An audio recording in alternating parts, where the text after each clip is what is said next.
The secret message in the Blanched soldier. One of the main factors which make the casebook a special part of the Sherlock Holmes canon is the inclusion of the only two stories written by Holmes himself, The Blanched Soldier and The Lion's Mane.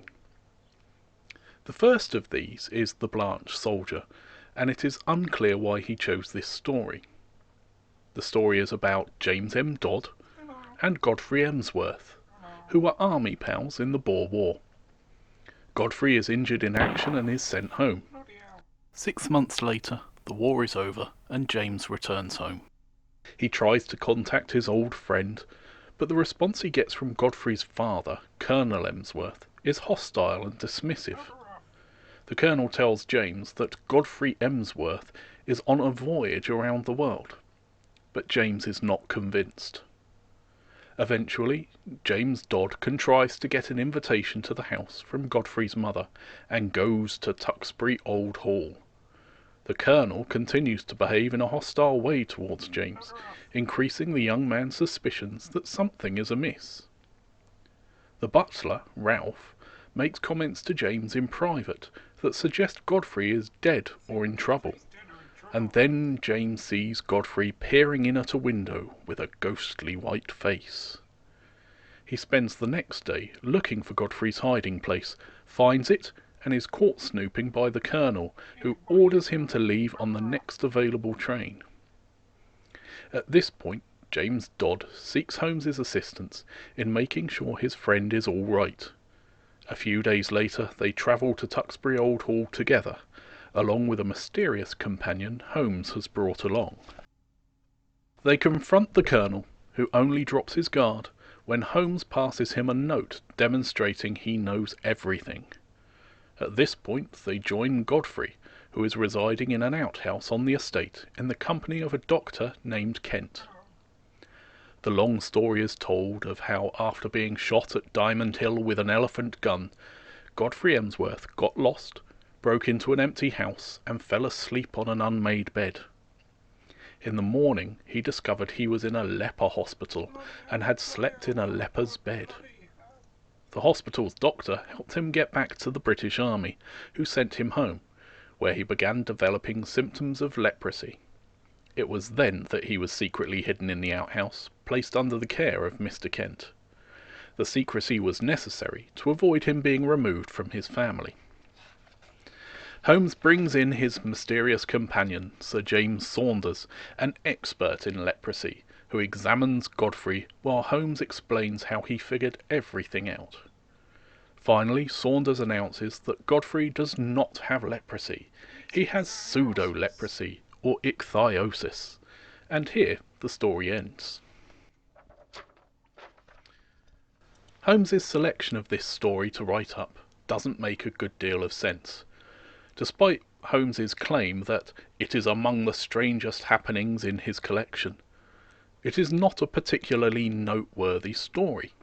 There is little action in it, nor does Holmes do very much in the way of deduction, the aspect he believes is so important.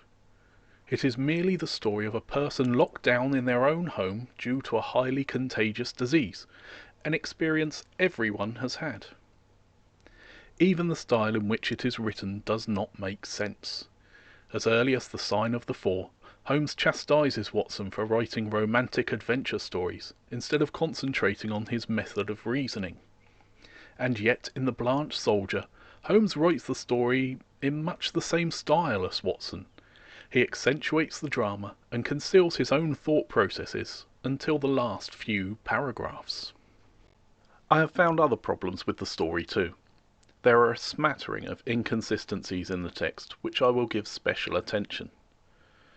In previous adventures, Holmes seems to distrust coincidence, but this tale ends with him suggesting that Godfrey Emsworth's contraction of ichthyosis after sleeping in a leper's bed was a coincidence, a most un-Holmesian stance. Godfrey's father, Colonel Emsworth, is stated to have received the Crimean V.C., but it is a matter of historical record that of the 111 soldiers who earned a Crimean Victoria Cross, not one was named Emsworth. During his career as a consulting detective, Holmes had been honoured by Queen Victoria, the President of France, the King of Bohemia, and a plethora of other statesmen and royals. Yet Colonel Emsworth incorrectly and unnecessarily refers to his occupation as an ignoble profession.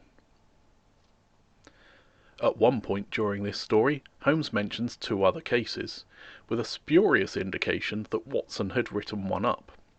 If he has, I haven't seen it. These were the cases of the Duke of Greyminster and the Sultan of Turkey.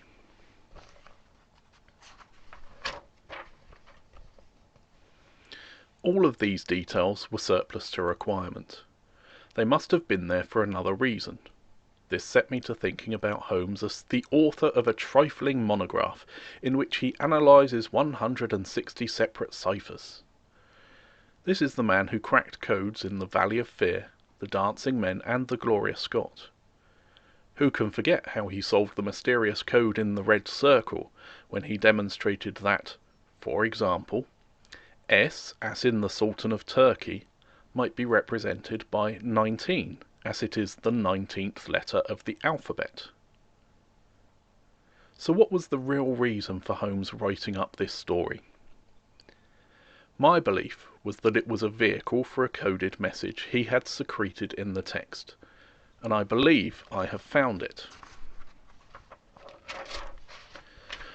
Holmes once said that from a drop of water a logician could infer the possibility of an Atlantic or a Niagara without having seen or heard of one or the other. So all life is a great chain, the nature of which is known when we are shown a single link of it. I believe, as a master logician, Sherlock Holmes had managed to follow the great chain of life all the way up to the present day. Sherlock Holmes predicted COVID-19. If there is any doubt, there are other examples scattered throughout the story.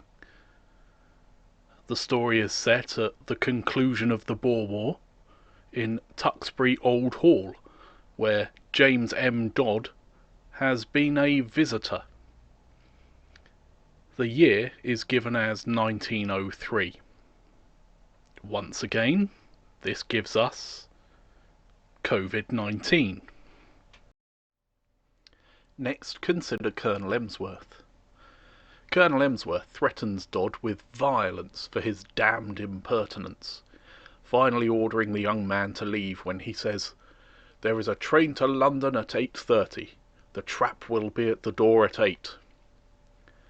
Add the digits up in that sentence, 8 plus 3 plus 0 plus 8 plus 0 plus 0, and it equals 19.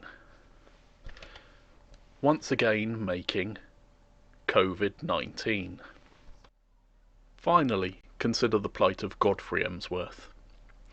In reality, he is concealed in an outhouse on his parents' property, but they have told everyone he is on a voyage around the world. At the end of the story, he is diagnosed with ichthyosis by a dermatologist who we are told has sphinx-like features. As previously noted, S is the 19th letter of the alphabet, which gives us COVID-19. But Holmes didn't just predict the disease. He also offered us some advice. He put some into the mouth of Godfrey Emsworth when James Dodd reaches out to him. "Don't touch me, Jimmy, keep your distance." Just as during the COVID-19 pandemic, when we were advised to keep a distance of 2 meters from each other. Then there is the disinfectant Butler Ralph douses his gloves in, a clear indication that we would need to be washing our hands thoroughly and frequently. It is perhaps also a nod to the necessity to use hand sanitizers whenever possible. As the local doctor locks Godfrey into the outhouse, we too found that a lockdown was necessary to reduce the spread of disease. While Holmes may have neglected to mention the advisability of wearing face masks, for a prediction about events 117 years in his future, he did pretty well. The story provides cause for some optimism too. The specialist, Sir James Saunders, describes the condition as possibly curable. This is not entirely true of either ichthyosis or COVID-19, but both are treatable, and with vaccines being rolled out, COVID becomes increasingly avoidable too.